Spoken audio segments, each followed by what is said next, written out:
চোখের সামনে যত দূর দেখা যাচ্ছে শুধু গরুর সমুদ্র। বিশাল খোলা মাঠে লাখ লাখ গরু ঘুরে বেড়াচ্ছে, কেউ ঘাস খাচ্ছে, কেউ বিশ্রাম নিচ্ছে, কেউ আবার দল বেঁধে দূরে হাঁটছে। আপনি যদি ভাবেন এত গরু একসঙ্গে রাখা অসম্ভব, তাহলে আপনি আধুনিক পশুপালনের আসল রহস্য জানেন না। বাস্তবে অস্ট্রেলিয়া, ব্রাজিল, আমেরিকা এবং আর্জেন্টিনার মতো দেশে প্রতিদিন লাখ লাখ গরু খোলা মাঠে পালন করা হয়। আর এর পেছনে কাজ করে বিজ্ঞান, প্রযুক্তি, পরিকল্পনা এবং টাকার সঠিক ব্যবহার। ধরুন অস্ট্রেলিয়ার কথা, এটি বিশ্বের অন্যতম বড় গরু রপ্তানিকারক দেশ। দেশটির নর্দার্ন টেরিটরি এলাকায় রয়েছে বিশাল বিশাল গরুর খামার, যেগুলোর আয়তন বাংলাদেশের অনেক জেলার থেকেও বড়। যেমন অ্যানা ক্রিক স্টেশন নামের একটি খামারের আয়তন প্রায় 24,000 বর্গ কিলোমিটার। এটা শুনলে অবাক লাগলেও সত্যি, এটা ছোটখাটো একটা দেশের আয়তনের সমান।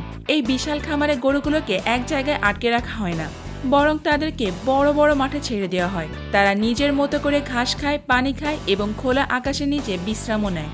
কিন্তু প্রশ্ন ওঠে, এত বিশাল এলাকায় প্রতিটি গরুর খবর কিভাবে রাখা সম্ভব? এখানেই আসে আধুনিক প্রযুক্তির ব্যবহার। প্রতিটি গরুর কানে লাগানো থাকে জিপিএস ট্র্যাকিং ট্যাগ। এই ট্যাগ দিয়ে মনিটর করা হয় গরু কোথায় আছে, তার চলাফেরা কেমন, শরীরের অবস্থা স্বাভাবিক আছে কিনা, এমনকি কোনো রোগ সংক্রমণের লক্ষণ দেখা যাচ্ছে কিনা। কোনো গরু অসুস্থ হলে বা অস্বাভাবিকভাবে কম নড়াচড়া করলে সিস্টেম নিজে থেকে অ্যালার্ট পাঠিয়ে দেয় ম্যানেজারের কাছে। শুধু তাই নয়, বড় বড় খামারে প্রতিদিন ড্রোন দিয়ে আকাশ থেকে নজরদারি করা হয়, যাতে পুরো মাঠের অবস্থা বোঝা যায় এবং গরুর দল কোথায় আছে সেটাও সহজে দেখা যায়। অবাক করার মতো তথ্য হলো, আমেরিকার কিছু স্টেট যেমন টেক্সাসে প্রায় 1 কোটি গরু আছে, যার একটি বড় অংশ পালন করা হয় খোলা মাঠের ভেতরে। আর ব্রাজিলের গরুর সংখ্যা তো আরও ভয়ঙ্কর পর্যায়ে। ব্রাজিলে মোট গরুর সংখ্যা প্রায় 22 কোটি, যা ওই দেশের জনসংখ্যার থেকেও বেশি, যেখানে বিশাল বিশাল মাঠে লাখ লাখ গরু প্রতিদিন চড়ে বেড়ায়।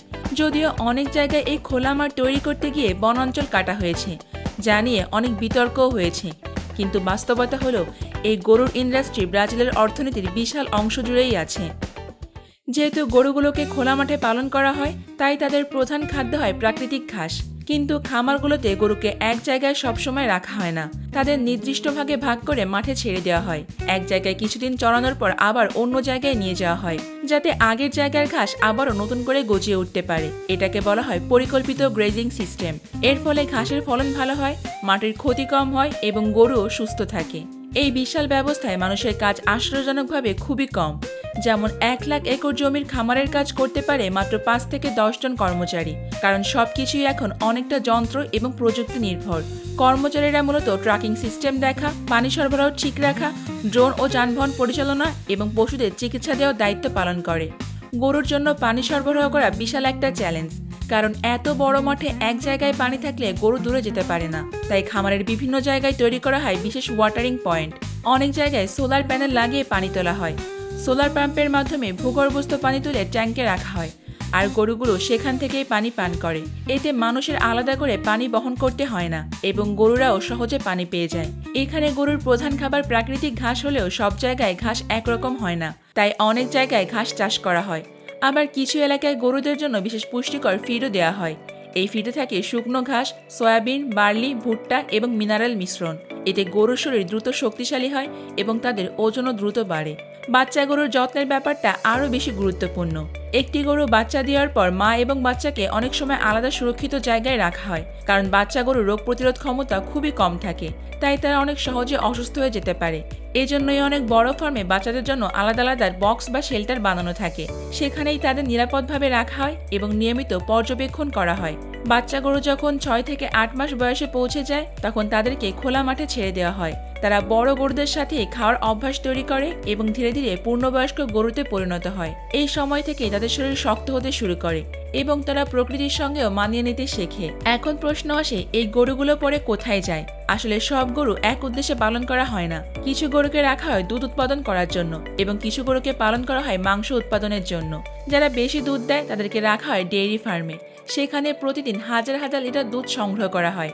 আর যেসব গরু দুধ কম দেয় অথবা নির্দিষ্ট বয়স পার হয়ে গিয়েছে, তাদের পাঠানো হয় মাংস উৎপাদন ইউনিটে। বিশ্বের সবচেয়ে দামি মাংসগুলোর মধ্যে রয়েছে আমেরিকার ব্ল্যাক অ্যাঙ্গাস, জাপানের কোবে বিফ এবং অস্ট্রেলিয়ার ওয়াগিউ। এই মাংসগুলো বিশ্বের বাজারে অনেক দামি, অনেক ক্ষেত্রে প্রতি কেজি মাংসের দাম হাজার হাজার টাকা ছাড়িয়ে যায়। এই গরু এবং মাংস রপ্তানি করে বিশ্বের বড় বড় দেশগুলো প্রতি বছর বিলিয়ন বিলিয়ন ডলার আয় করে। ব্রাজিল শুধু গরু এবং মাংস রপ্তানি করে প্রতি বছর বিশাল অঙ্কের ডলার আয় করে। এমনকি টেক্সাসের মতো এক একটা অঞ্চলে গরুর ব্যবসা এত বড় যে সেটা অনেক দেশের পুরো অর্থনীতির সমান হয়ে যায়। আর একটা অদ্ভুত তথ্য হলো, মঙ্গোলিয়ার কিছু অঞ্চলে এখনও প্রাচীন পদ্ধতিতে খোলা মাঠেই গরু পালন করা হয়। সেখানে কোনো ডিজিটাল ট্যাগ নেই, কোনো আধুনিক ফ্লেসিং নেই, শুধু রাখালদের তত্ত্বাবধানে লাখ লাখ গরু ছেড়ে দেওয়া হয়। তারা প্রতিটি গরুকে চিনে রাখে তাদের রং, শিংয়ের গঠন এবং হাঁটার ধরন দেখে। এটা শুনতে অবাক লাগলেও শত শত বছর ধরে তারা এইভাবে গরু পালন করে আসছে। সবশেষে বলা যায়, আমাদের দেশে যেভাবে গরু পালন করা হয়, বিদেশে তার চেয়ে অনেক বড় স্কেলে খোলা মাঠে মিলিয়ন মিলিয়ন গরু পালন করে বিলিয়ন বিলিয়ন ডলার আয় করা হচ্ছে। এটা শুধুমাত্র মাংস বা দুধ উৎপাদন প্রশ্ন নয়, এটা একটা বিশাল শিল্প যা দেশকে অর্থনৈতিকভাবে শক্তিশালী করে এবং বিশ্ববাজারে বড় অবস্থান তৈরি করে যায়।